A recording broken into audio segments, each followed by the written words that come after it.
Howdy all you delicious people, I'm here today to review Smallville Season 2, Episodes 8 and 9. So, Episode 8. We have Ryan, who is to return in Episode 8, and gotta say, they have this character come back to give us the worst possible Smallville episode ever. So far. Man, at least from Season 1, Episode 6, they give us, like, some interesting foreshadowing, or, like, the fortune teller thing.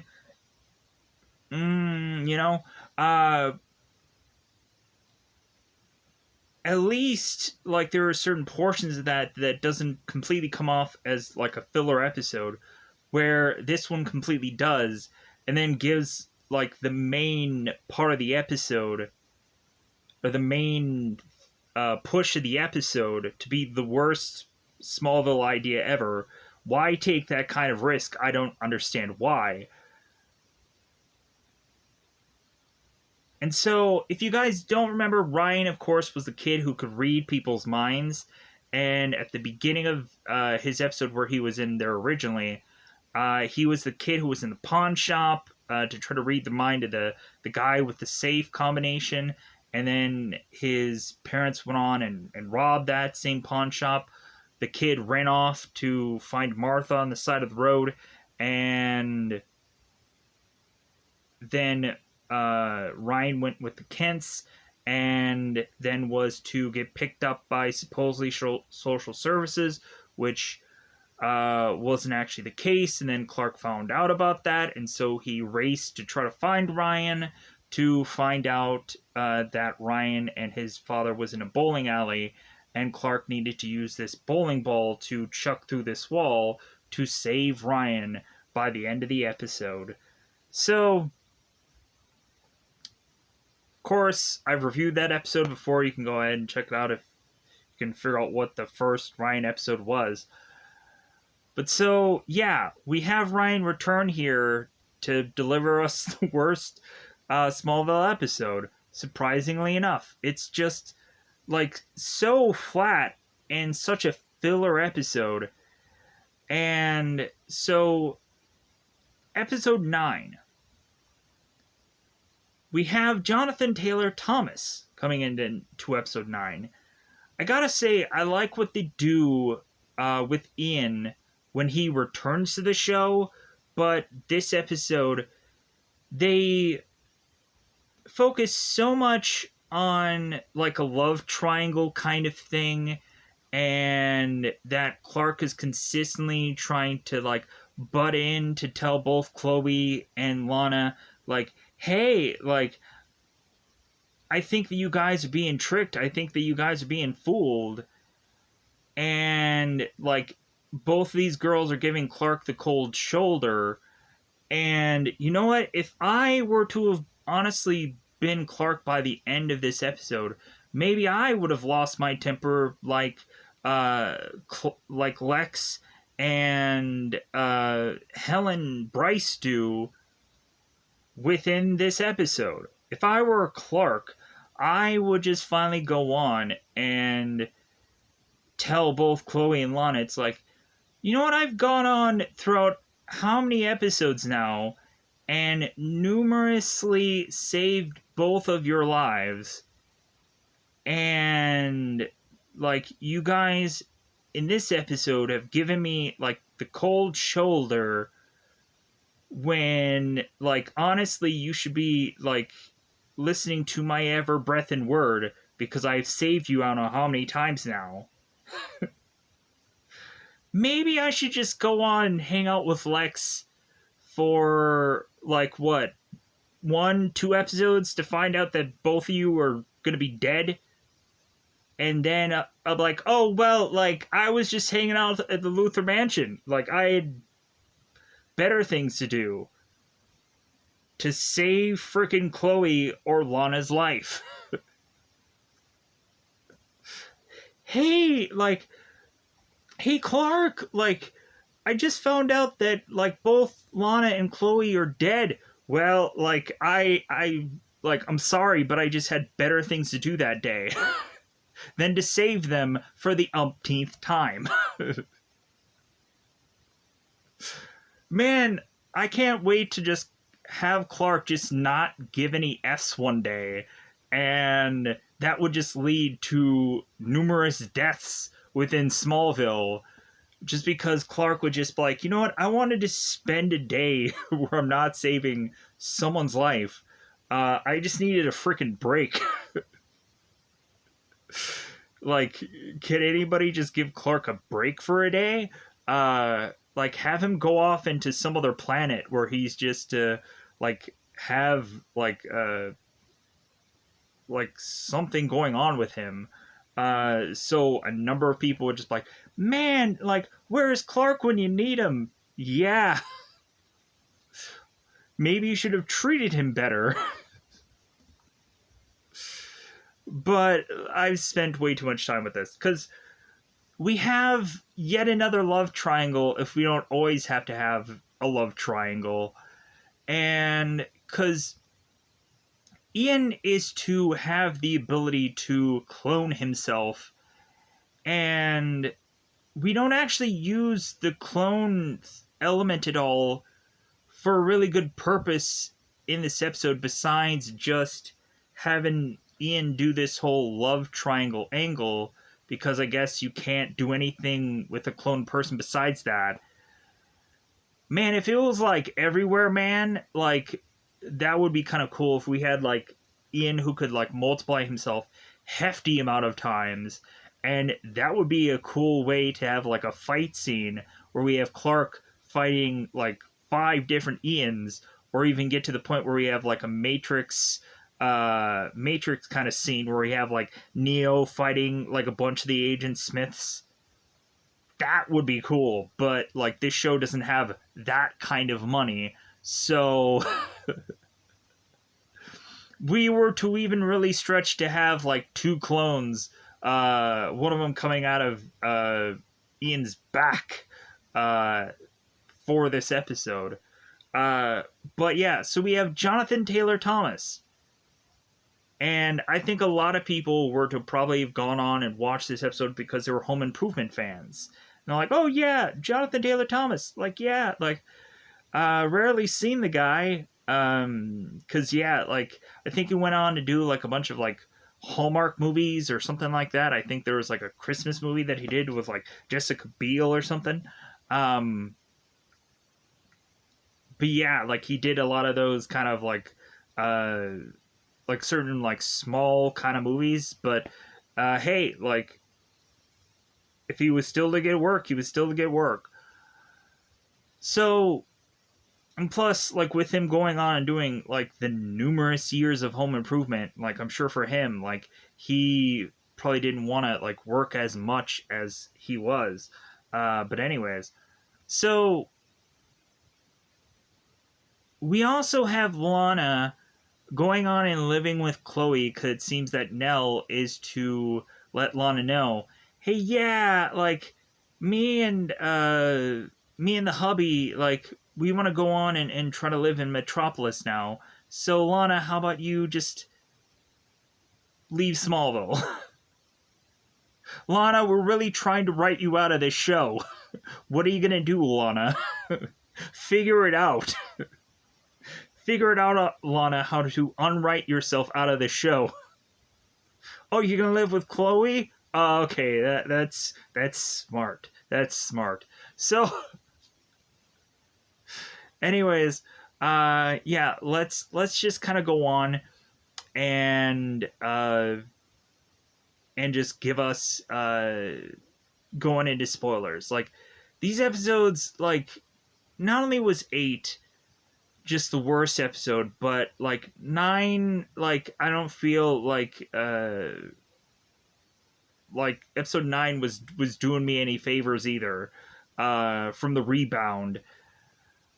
So like, I would say episode 8 has got to be straight up gangster awful, but episode 9 is just bad because it's a freak of the week that doesn't go on and do enough with where I would have wanted to see that character just go as far as the villain side of things. But overall, it just delivers me a story of love triangle and uh, like kind of Dawson's Creek like storyline, and I'm just like just some garbage, some garbage. So, I think it's about that time to just go into that double five. Let's just go into that time yet again. To go into spoiler time, it's about the time to spoil these episodes. So, in the very beginning of this episode, we have Ryan, who is to be hooked up to all these devices. And we have Dr. Gardner, who is asking Ryan, like, okay, like, what am I thinking about, Ryan? Tell me, Ryan, what am I thinking about? And so Ryan, of course, is telling Gardner every single thing that he's thinking about, trees and dogs and a number of other items. And so Ryan all of a sudden is to have his nose start to bleed, and Ryan is to start to have these headaches, and Dr. Garner is getting worried because he wants to push Ryan to an absurd degree and get all of his research done because that's all he gives a rip about. And Ryan is to start to realize that. And so Garner is to send his assistant off to get some drugs to help Ryan push through here. And so Ryan is telling Gardner that his assistant is stealing some drugs off to the side, and Dr. Garner's like, oh, okay, well, I'm going to catch him into the act. All right. So when Garner goes off and does that, Ryan's like, okay, here's my chance. So Ryan scrambles off to go and find a phone where he's calling Clark, who is luckily at home at this time.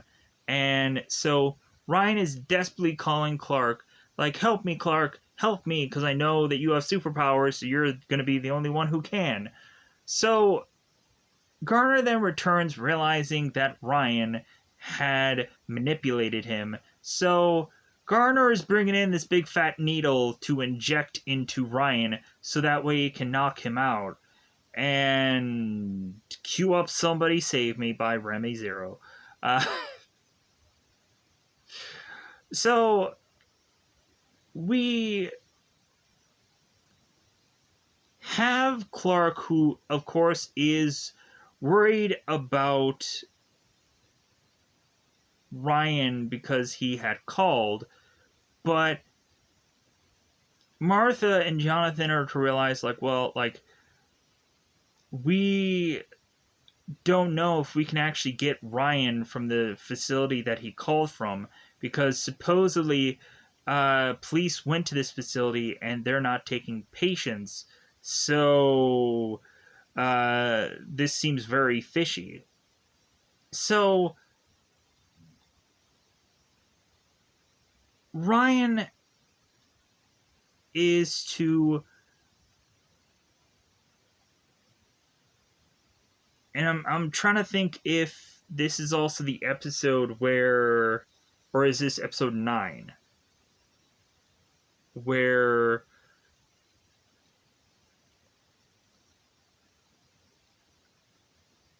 yeah, I think it might just be all of episode 9 that we have Jonathan and his situation. Yeah, that's next episode. So I think we end up having Clark talk to Chloe about this facility, and so Clark goes on to find out where this facility is, to then break Ryan out and use his powers to be able to do so, knock down one of the orderlies, and so Clark ends up taking Ryan to Lex's place, And then Lex is to go on and tell Clark, it's like, yeah, like, this is technically kidnapping, and, like, you made a big mistake here, Clark. You could get yourself into some really bad trouble, and also you can get me in trouble also.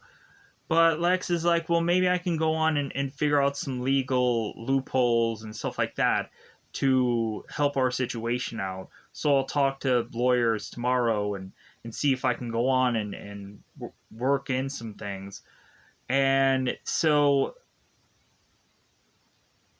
because Clark is to tell Lex, like, what happened with Ryan.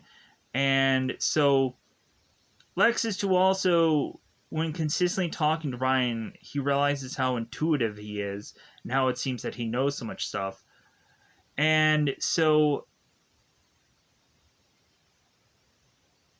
we then turn around and have Dr. Garner, who shows up at the Kent farm to want there to be an investigation done by the sheriff to search the grounds of this farm. And of course, if you remember, there is to be the spaceship that is to be back at the farm, so they don't want uh, to have anybody snooping around the barn. So all of a sudden we have Lex rushing to where Dr. Gardner is, and so Lex goes on and slaps Dr. Gardner with a extraining order, if I can say that correctly, to give the Kents give the Kents some time, and to also say to Dr. Garner, Lex may go on and do an investigation on Dr. Garner's facility to make sure that things are on the up and up. If Dr. Garner is going to do some investigating at the Kent farm. So we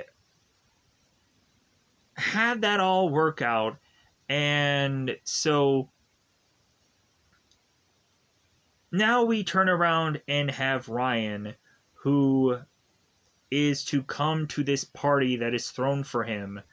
And Clark, of course, is to ask Ryan, it's like, well, hey, did you know about this party? And Ryan's like, well, yeah, I've known about it since, like, a block away. But, like, I just came here to get kissed by Lana again. Because if you, of course, remember from before, I think Lana ended up kissing Ryan before, and Ryan was to say, it's like, oh, I'm in love, and Clark ends up saying, like, well, like, join the club. So they have a party for Ryan, and so come to find out, Ryan is to go on and spend some time with Lex. And Lex, of course, this is when we get the like the big collection of the Warrior Angel comic books, and I knew that this was coming, but I didn't know it was going to be like when Ryan returns, we're going to reintroduce Warrior Angel. And some funny things are, like, I mentioned, like, there are Warrior Angel stuff that happens in some part of this episode, or some parts of this show. But I think there is also, like, a Warrior Angel moment where some guy, like, cosplays as Warrior Angel and is to be this kind of, like, Shazam-like character, I think, which they try to do in, like, the later seasons. And I mean, like, probably, like, the way later seasons. But yeah, like, I think we had that moment also in the show. But so we had Lex showcasing his collection, and so the issue that Ryan and Lex are looking together on is Lex is mentioning to Ryan, or maybe this was issue 66 when Lex was talking to him in the doctor's room, but Lex was to mention how like the darkness isn't something that's just a light switch. And Ryan says it's like, well, maybe you should think about that for you sometime in the future, because yeah, like it seems like you're grappling with something. But yeah, so Lex is to talk about his Warrior Angel collection and how he has a Warrior Angel comic book that looks just like the very first Superman book. So I thought that was really cool. I'm kind of wondering if Michael Rosenbaum ever like tried to take any of those Warrior Angel comic books to keep for himself, because I probably would have if I were to have been a person that worked on that show. Like, yeah, let's take one of these Warrior Angel books, because heck yeah, that's gonna be a huge collector's item, even though it might not actually be a real comic book. Still, even the cover of it would just be like, hey, this is this is great. So while Ryan is looking at these comic books, all of a sudden his nose is starting to bleed again, and he's starting to hear everything from everyone's brain that is nearby. And so Ryan collapses. So come to find out, Ryan now needs to go to the hospital. And so Clark goes to the hospital to talk to Ryan about his condition, because the doctors aren't going to tell him yet. But Ryan already knows that Ryan has a tumor in his brain and it could kill him, because it will. And I'm like, wow, that has gotta be the riskiest story that I don't think pays out here, because you bring this character back just to kill him off. Why? Uh, a character that in another episode like wasn't really worth really bringing back, but then you just bring him back just to kill him off. I thought that was dumb, but whatevs. So we have Clark that is taking Ryan's possible death very hard. So Clark is to possibly think that there may not be a way, or there may not be truth to Ryan's diagnosis. And so Clark is to go off on his own, and then Jonathan is to come into the fray and tell Clark about the tumor and hold his hand and tell him the truth. And so we again have Clark, for any time someone is to die in this show, he is to always go on and say, well, my abilities can't save this person. And I'm like, oh my god, every single time someone is to die on the show, or like not fit the perfect mixture of Clark's superpower, my ability can't save this person. So what? How many people have you saved, Clark? In all honesty, in a number of episodes, every once in a while somebody's got a croak. And even there's sometimes when you can't go on and spin the earth around again and save everybody. It just, when there is death, there is always death. God, I keep having to bring that quote back. And I don't like that I'm doing it because it's like, yeah, we get it. You have to always use that, don't you? Yeah, because it's a cool line, but it's the truth. So why didn't Clark choose the one time to go on and save Ryan to let someone else die instead? Any idea? Why couldn't have used that one chance to save someone's life? Why not choose Ryan over someone else? Roll the dice on that one. Well, that's because he didn't have the Fortress of Solitude just then. But yeah, also, one thing that I forgot. They referenced Man of Steel in one of the other episodes, and I forgot about it. And I was like, yeah, like Man of Steel, of course, the name that the Henry Cavill movie just took and ran with it, but then never gave a sequel to. And we were all hoping that there would be a sequel to that, besides Batman versus Superman, which really good, like, Superman movie, but just not a good Batman Ben Affleck movie. Because I liked Superman in that story, but just not a good just superhero movie whatsoever. I think I ended up reviewing it. You could check out my thoughts about it, but anyways. So we have Clark that is to realize after hearing it from Jonathan that Ryan is going to die soon. And so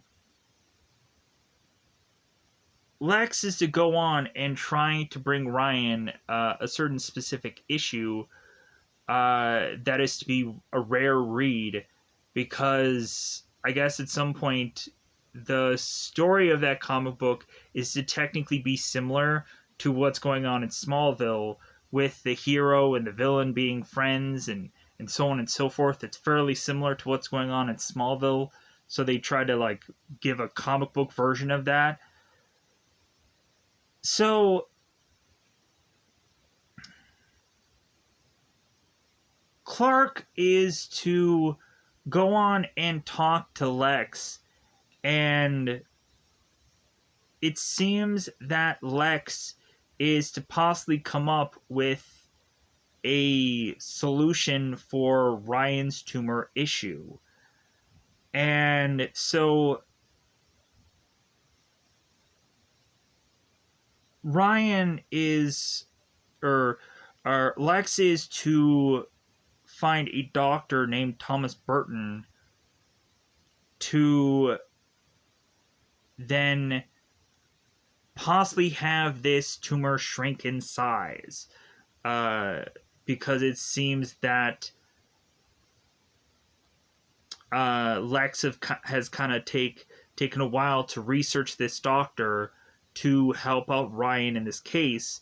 And so Clark is to super speed his way to find Thomas Burton, who is going on this plane, and Clark is to stop him in the nick of time to say, like, hey, help out my friend, here are all these x-rays, you can probably save this kid.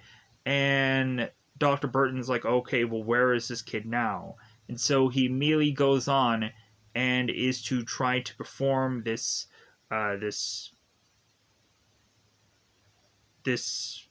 thing to try and help Ryan, and it still doesn't help Ryan whatsoever. It's still going to kill this character off, sadly. So we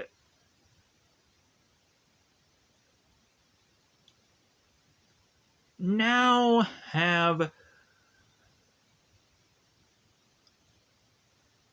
Clark, who goes with Ryan, and Ryan now has this like bandage over his head, or bandage on the side of his head, and Ryan is to tell Clark that the experiment that they did not pan out, that it's still not going to help him. And when Ryan is to start to realize that he's feeling pain so much from hearing everybody, Clark is just like, well, I think I have the answer for that. So Clark takes Ryan on this air balloon, or air balloon trip up in the sky, and Ryan is saying to Clark, it's like, well, hey, like, I thought, like, you didn't like flying, or you didn't like being in the air and whatever, and Clark is just like, well, hey, like, but I have you here with me, and Ryan's like, oh, okay. So also here's another interesting thing that I saw from this episode.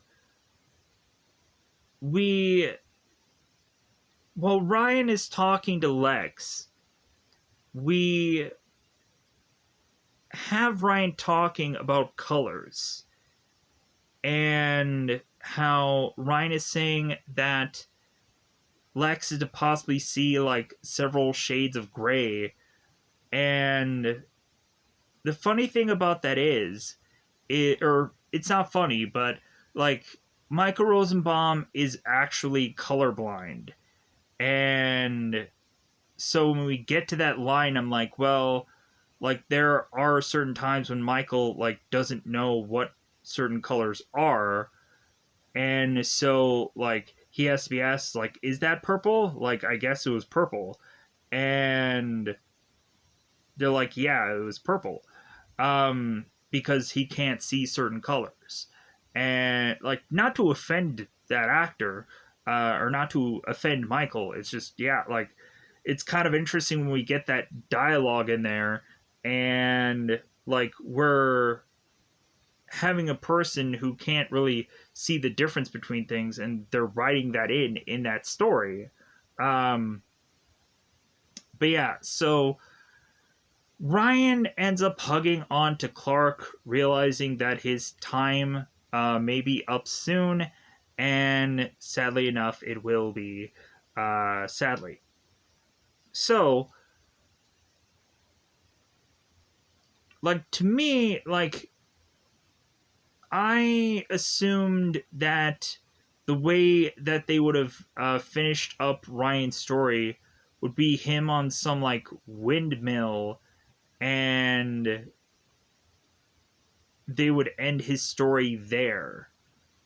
I don't know why that, like, thought comes into my brain, but, like, for some reason I thought that he would, like, finish up that character on like, the windmill.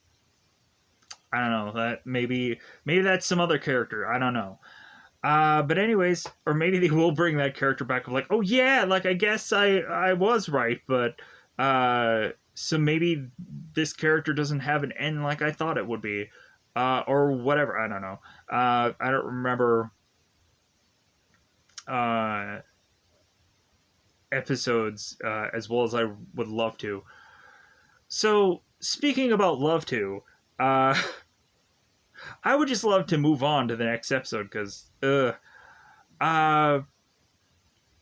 is there anything that I needed to cover about the Dr. Garner situation? Because I don't think they really do much with that character as far as this episode goes. I do know that they bring back Dr. Garner later on in another episode where there's to be another thing where a guy ends up having powers that can erase people's minds.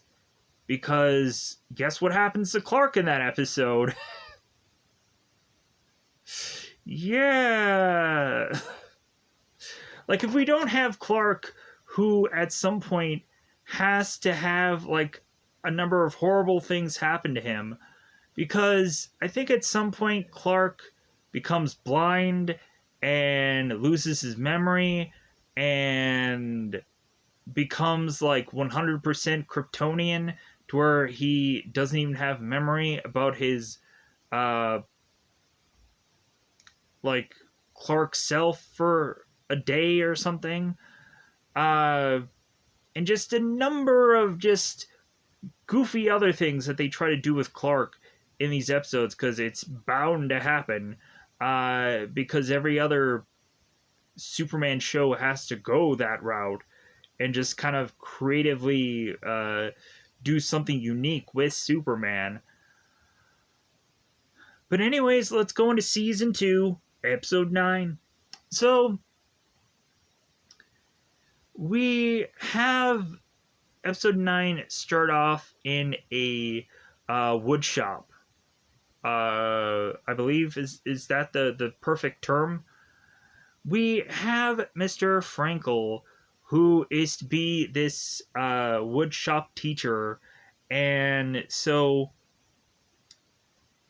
Frankel is to see that Clark had gone on to do a S in this kind of metal shape. And so Frankel is just be like, okay, like, I guess that could be just good enough, Clark. And so Frankel is to look on at Ian and just see that he had made this this letter opener, and so Frankel is just like, what a lazy effort. Like, I'm gonna give this kid a C. And so Ian, of course, is to be this kid who is to try as much as possible to get A's in all of his classes, and I'm sure is to do extra work or whatever he needs to do to progress in a class.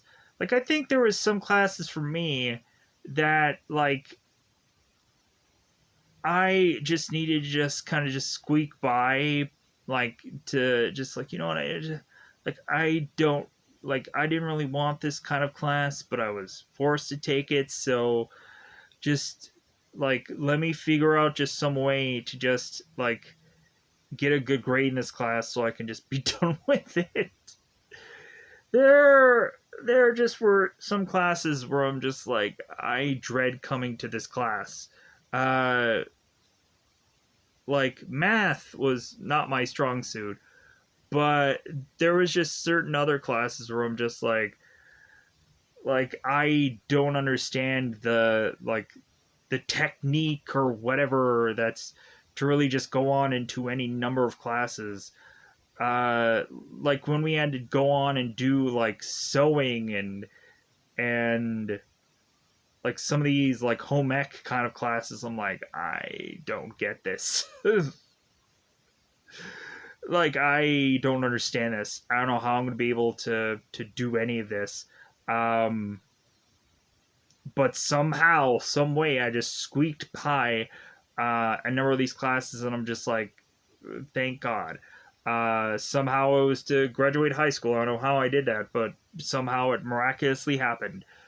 So, or even past certain other classes through other school years.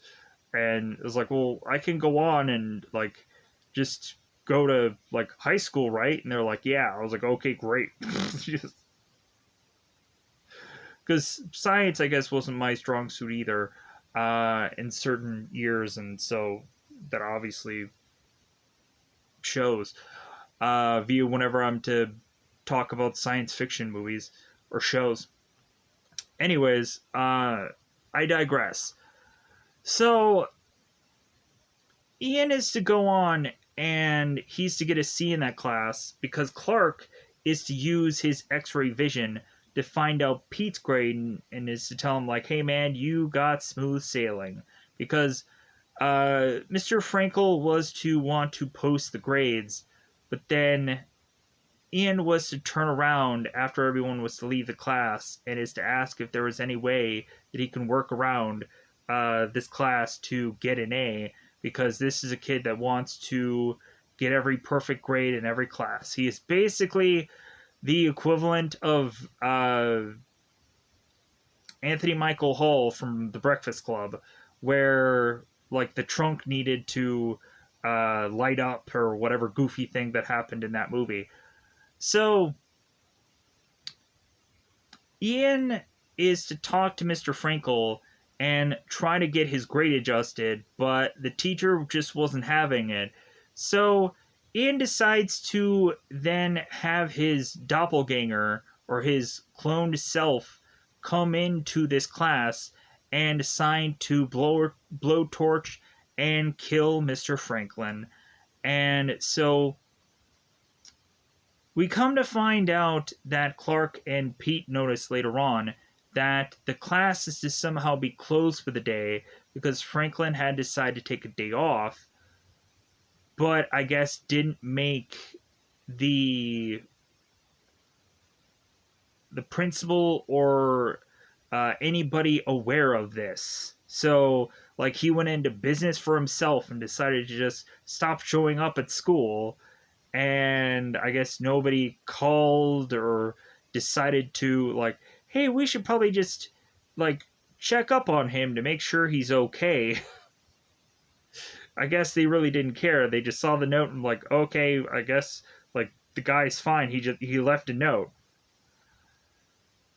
So, not only do we have that going on, and so we have Lex making it into the Talon to go on and get some coffee. And so when Lex is to make his way out of the Talon, we have this meter maid that is to be wanting to just rile up Lex to get him so upset, and is to give him this ticket. And Lex is like, well, hey, like, I haven't even been in there, like, for, like, 5 minutes. And you know what? I've watched a lot of Meter Maid or a lot of Meter Maid shows lately, where more than likely Lex is to be parked in a no parking spot anytime. And Lex probably parked right there. And it doesn't matter how long that he has been parking in that spot. You can't park in a spot that is to obviously be a sign that says no parking anytime, or is to have, like, any kind of thing that tells you that you can't park there. It just can't do it. But so Lex is to be given this ticket, and while Lex is talking to this meter maid, Lex gets so upset that he ends up taking these clubs because of how expensive they are, and he's trying to donate them. And the meter maid is to throw in, like, hey, like, you bought some very expensive clubs, but you can't pay off a ticket? Like, like, aren't you rich or something? So Lex goes on and is to smack the windshield of this meter maid's vehicle, which will lead now Lex to go into anger management, which he will find a nurse that, of course, will, or nurse, a doctor that will be a doctor that had been tied to a story that happened to Jonathan. So let's cover that now. I don't know if that happened in this episode or in the last episode, but let's cover it anyways. So Jonathan, of course, was home by himself because Martha has been spending so much time with her being with Lionel.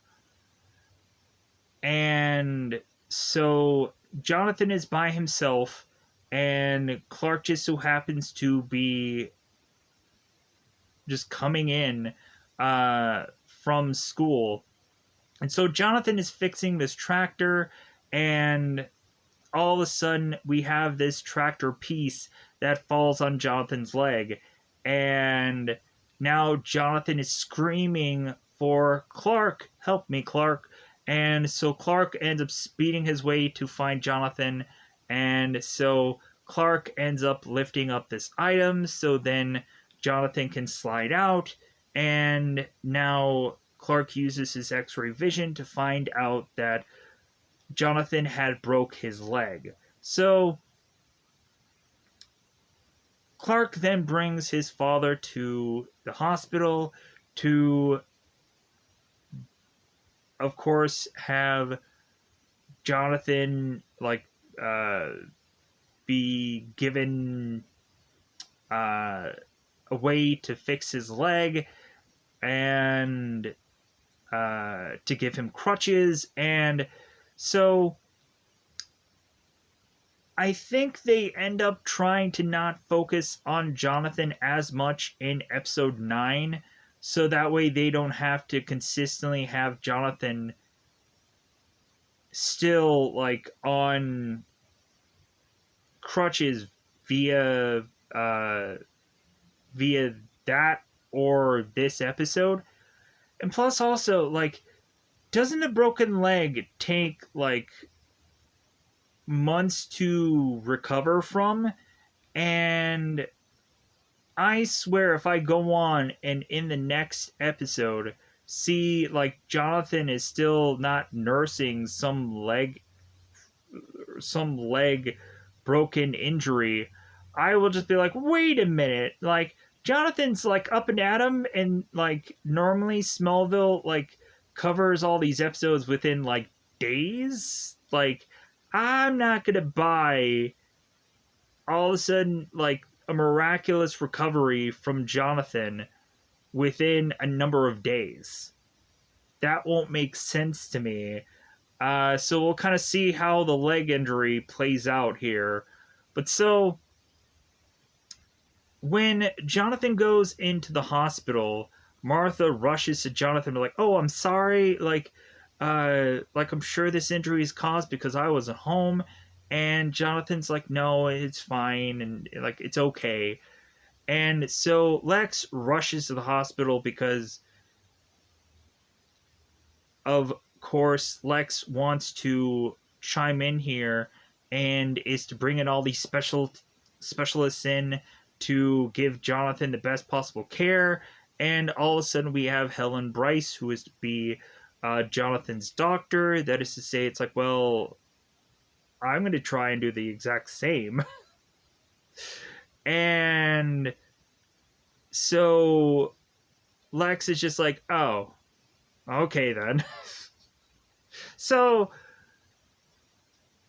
Helen is to immediately not like Lex because she, of course, has known Lex. She's had some history with Lex because at some point Lex had gone on to be drunk, and Lex had to be the doctor to take care of Lex in the past. And so Lex didn't remember this doctor at first, but then he then gave her the story later on of how she knew him, and then Helen fills in the gap. So Lex at some point is to share anger management with Helen Bryce, and because come to find out, Bryce is to dropkick somebody, and so now both of them are in anger management. And this will lead to both Lex and Helen really becoming an item. I think they end up getting married. I'm not quite sure about that. I think there's a whole story about them both being on a plane together, and I don't want to give away what happens with that, but once you end up seeing a whole Lex plane episode, you'll know that I'll be right. But yeah, I know that there's a whole plane episode that gives us a little bit of a God, I can't say it. A Tom Hanks moment, let's just say. That could be vague enough. Yeah. And if you remember that episode, then you know exactly what I'm talking about, but still. But moving on. So, but I wanted to just kind of cover all of the Bryce and Lex stuff all in this episode, so that way I don't have to go back to it again. So, and luckily that kind of covers a good portion of some of this stuff. So now we have to cover all of the Ian love triangle Clark stuff that I kind of don't really want to cover. But we kind of have to. So we, of course, have Ian, who is to find Chloe because it seems that Chloe is to be the hogger of certain things that Ian needs to be able to do his studies for his class. And so, because Ian is to go on and his sophomore year have all the credits that he is able to need to graduate within his sophomore year, because he has taken so many like summer classes and all these things to try and escalate his learning, so that way he can graduate early and hopefully have Ian get this scholarship from Luther, from Lex.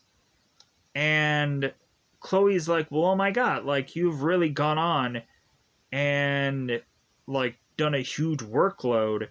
And so Chloe's like, well, hey, how about, since you have this like this amazing story, how about I interview you?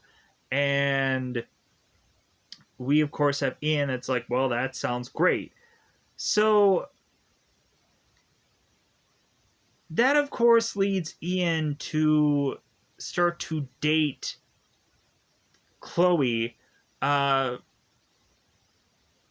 then while we also have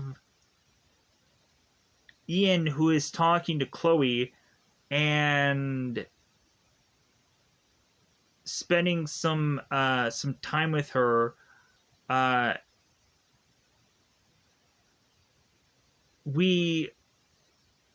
Chloe leaves the Talon, we have Lana talking about that she is having problems with algebra, and Ian is to talk to Lana about, like, well, hey, like, how about I go on and I help you with your algebra so I can tutor you and give you some tips. Clark is to all of a sudden overhear, of course, Ian talking to Lana because Clark is wanting to do something with the Barnes feed, and so Ian is to run off with Lana to work on algebra, as another Ian is going off to get picked up by Chloe so they can go off together. So at some point we have Clark that talks to Chloe and is to say, it's like, well, hey, like, do you realize that you're getting played here, Chloe? Like, did you know that Ian blew you off to do algebra with Lana? And Chloe's like, no, like, Ian is to say that maybe Lana might have a crush on him, but like that Ian wants like us to be together, but that Ian also wants Chloe and Ian's relationship to be a secret, to not have Chloe say anything to Lana about them being together. And Clark is just like, really? And I bet Lana is going to is going to be doing the exact same thing, right, Chloe? And we, of course, have Chloe that is to be upset with Clark because technically he's right. But, like, since Chloe wants a relationship and doesn't care the cost, she is just, like, ignoring Clark here so she can have her ignorant bliss. And then when Clark is to go on and realize that Ian is kissing Lana by this locker, and then Clark is to talk to Lana and just be like, well, hey, like, it seems that Chloe and Ian, like, it seems like they're becoming an item. They're dating and everything. And so, like, what did Ian tell you? And Lana's like, well, like, Ian's just going to Chloe just so that way he can get this interview done. Like, there's nothing beyond that. And maybe even if, like, Chloe does have this relationship, or even if Chloe does like Ian doesn't think of Chloe that way. And so, like, Clark just tells Lana, it's like, man, like, he is just using the both of you. Like, and Lana's like, no, it's not, that's not the truth. And plus also, like, we have Lana who uses Clark's excuse where, like, Lana said that, like, Clark would never go on and tell, like, the absolute truth either. And, like, Clark is just kind of, like, shut down by that of just like, well, okay then, like, like, I'm not gonna help you guys. I'm not gonna help either one of you. So we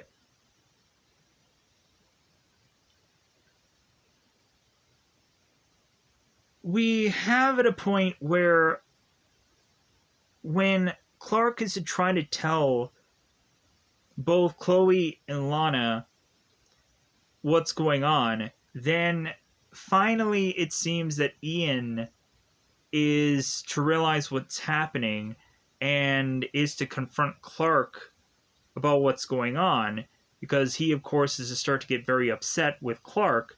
And so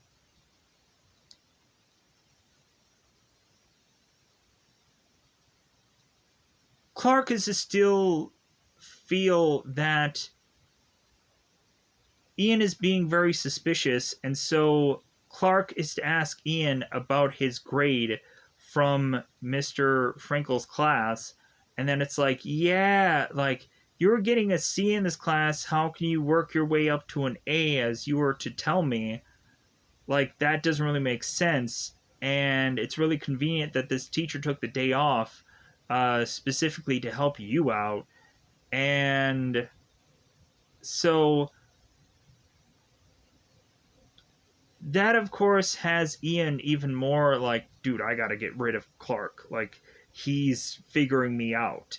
Like, I gotta kill this guy. So Clark and Pete go off to Mr. Frankel's class, and so they're looking throughout the entire class to hope that maybe Mr. Frankel is tied up somewhere or something like that. And instead, we have Pete who opens this door, who is trying to look for this teacher, realizing that he is to think that he won't be in here. And all of a sudden, the teacher falls over and smacks onto the ground. And we have both Pete and Clark here, who are to realize, oh my god, this teacher is dead. I guess Ian was to go on and kill him here. And so all of a sudden we have Ian, who is to light this classroom on fire. And so we then have Clark rush on to find Chloe, to find her into the lips and arms of Ian, And so Clark was to tell Chloe, oh my god, like, Ian had just killed Mr. Franklin 15 minutes ago, and Chloe is to say to Clark, it's like, well, that's impossible. And Clark is like, what do you mean? And Ian is to say that he's been with Chloe for the last 3 hours, so what else do you got for me, Clark? So at this point, Clark is just like, oh my god, like, there has to be some reasoning that that I was right. And so what happens is that Clark is to figure out that Ian has a clone version of himself. So we had Clark, who decides to have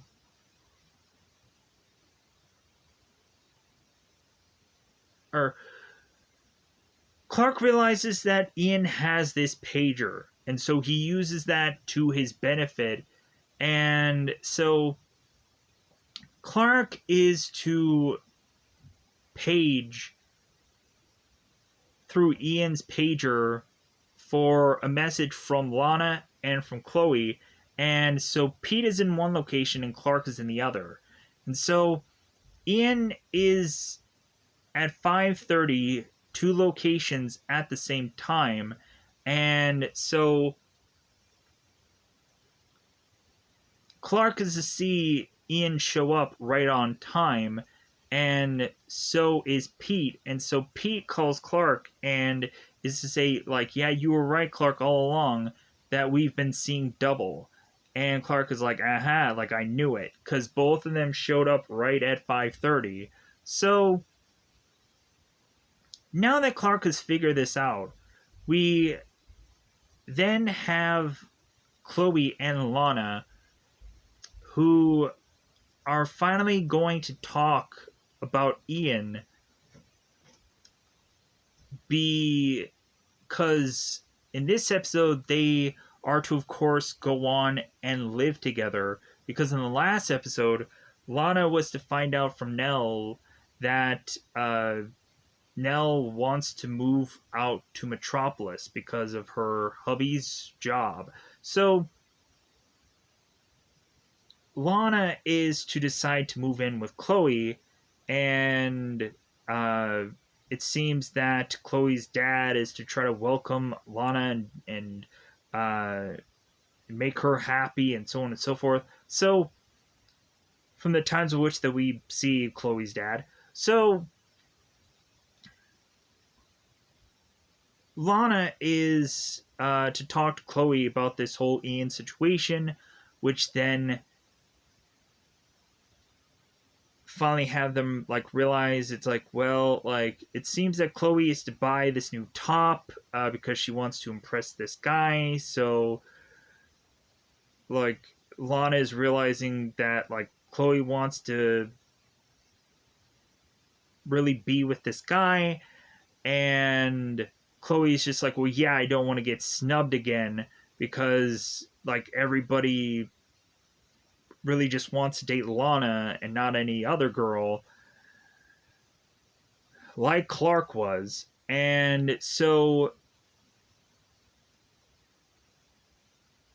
we then have Ian show up, and he goes on about how both Chloe and Lana had paged him, and Chloe and Lana are like, no, we didn't page you at all. And so Ian is starting to put two and two together. It's like, well, if it wasn't you, then who else could it have been? Wait, it might have been Clark. And so maybe Clark has figured out, oh no. And so Ian is to start to realize that maybe if Clark hasn't already put this together, maybe Chloe and Lana are also going to figure out it also. And they really hadn't, But then all of a sudden we have both the Ians that show up. And so if they weren't figuring out before, now they do figure it out. So both the Ians both take Lana and Chloe to the bridge that we've kind of seen in the other episode before, that had Parasite in it. And so, like, what a perfect way to have both Parasite and Ian's character, like, join back together, because they both were tied to that same bridge. I don't know if it's the same bridge, but probably with Vancouver, how many limited locations do they really have? But so we have Pete and we have Clark that go to the torch to realize that there had been some note given that said that since they couldn't have Ian, that like they couldn't live, that they're gonna jump off the bridge and so on and so forth. And Pete is reading off this note, and Clark is saying like, yeah, like Ian wanted me to find this note, so yeah, like we're gonna go on and try to stop this. So Clark then goes on to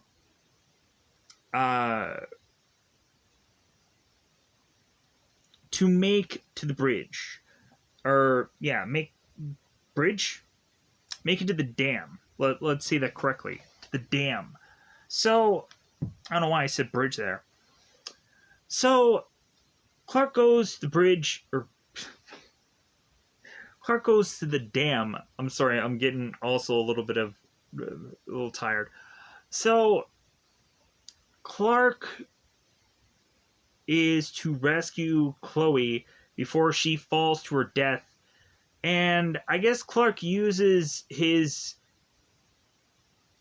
super speed fall to fall faster than Chloe can.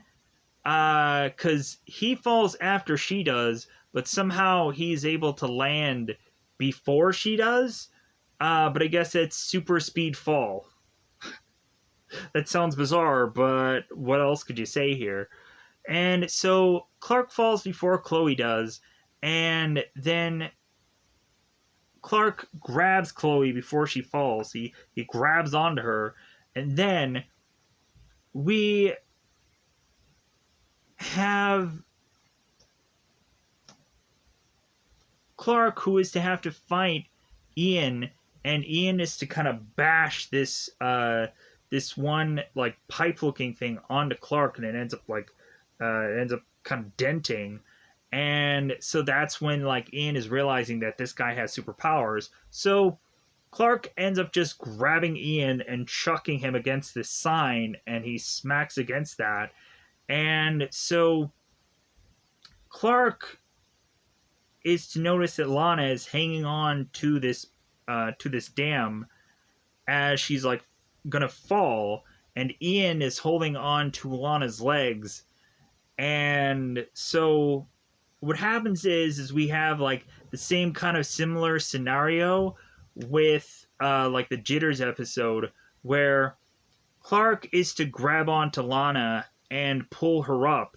And we don't have Lana that goes on to ask Clark, it's like, well, wait a minute, like, how is it that you're so freakishly strong that you could pick both of us up at the same miraculous time? And Clark could just say, it's like, well, it was adrenaline. But it seems that we had Ian, who is to lose his grip and fall to his death. But I'm sure it's just only a matter of time before Ian is to figure out a way to reclone himself in prison, where he's going to spend some of his time. So Clark saves both Lana and Chloe, and so we have them meet at the Talon, where they now all want to figure out like where they're at as far as the three of them, because if we've already eliminated some love triangle, then we also have to understand where the only love triangle left between Chloe, Clark, and Lana is. And so Clark is to now tell Chloe and Lana, it's like, well, hey, like, I hated the fact that you kind of treated me as some jealous boyfriend or jealous ex-boyfriend because we never really dated. So how about this? How about we just go on and just be friends? And, like, that's all that really matters right now. And so they're like, well, is that how you want it? And Clark is just like, yeah, because, like, that'll be, like, my decision. So when Clark walks out of the town and he has this big grin on his face and then walks off. And I'm like, man, how many times, like, I get it that, like, that Clark might just be like this happy-go-lucky guy, but, like, I don't know how many times that we can just have Clark just smile, yeah, just all the time. Um, but I get it. Like, I would, like, for a lot of people, I'm sure they're just like, well, I'd rather have him be like so happy-go-lucky instead of him just being the dark and brooding character or whatever that sometimes we see him be. Where, like, we had the one image of Clark that sticks out to me so much so is the one time where Clark is to realize that he doesn't have a girlfriend, and he's just like bouncing that tennis ball, and it's just coming back at him, and he's tossing it. Like, that image for me is to be like the one image that I think of Clark Kent in Smallville, like, to be like the one image that I'm like, yeah, like, Clark should be that. Like, Clark should be just the guy that is just like, God, like, I just feel that moment. And where just Clark is just continuing to just bounce that ball and just to be like, man, I've got nothing to do but just do this. Because when Jonathan was trying to go on and get some chores done, Clark was just to tell his dad, it's like, no, I got that. Like, I like did everything. Like, I did all the chores. I did all of yours like in 10 minutes. It took me 10 minutes instead of 5 today, Dad. And so Jonathan tries to go on and do something because he's like, well, hey, I'm not uh, I'm not useless. Like, hey, I'm just gonna go on and just try to do something. Uh, so yeah, so yeah, so with that said, that in a very roundabout way, in a very rushed way, does cover most of these episodes. Not all of it, but most of it. Because really, with the dialogue towards the end there, I really rushed that because, like, for me, it's just like them having to break down everything that was to be said throughout the whole entire episode to just kind of sum it up again was just like, seriously? We have to reflect on the fact that these characters, yeah, they did just kind of brush Clark off consistently every time he was to try to tell them that something was up, and they ignored him. And Clark has always been right when uh, something is going wrong. Um,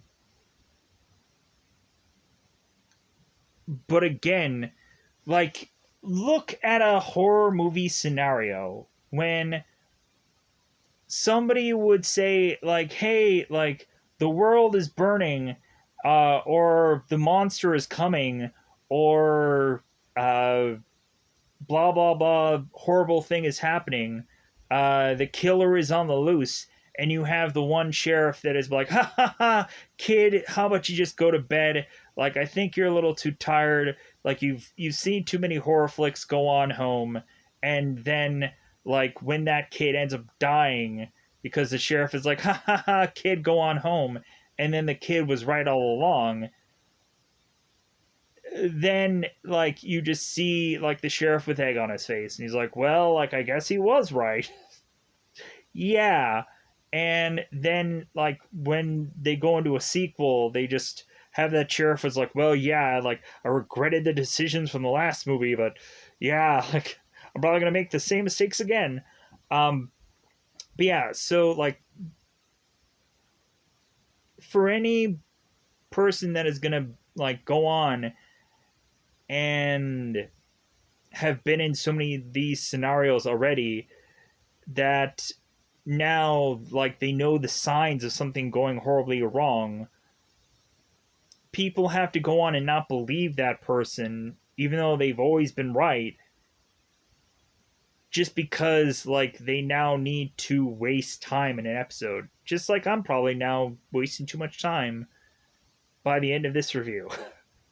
So with that said, I'm just gonna get out of here now. Goodbye, everybody. Goodbye, everybody. Thank you for going on and listening to me through this review, because I know it's mostly just kind of like recapping or my feelings about the episodes, and a lot of times I just kind of like rush through some portions of it, or just kind of like don't do it in order, but just kind of want to do it in the way of like, yeah, I just want to cover this thing and I want to get this out of the way and whatever. But at the end of the day, I'm just gonna get out of here. Bye, everybody. Bye, everybody.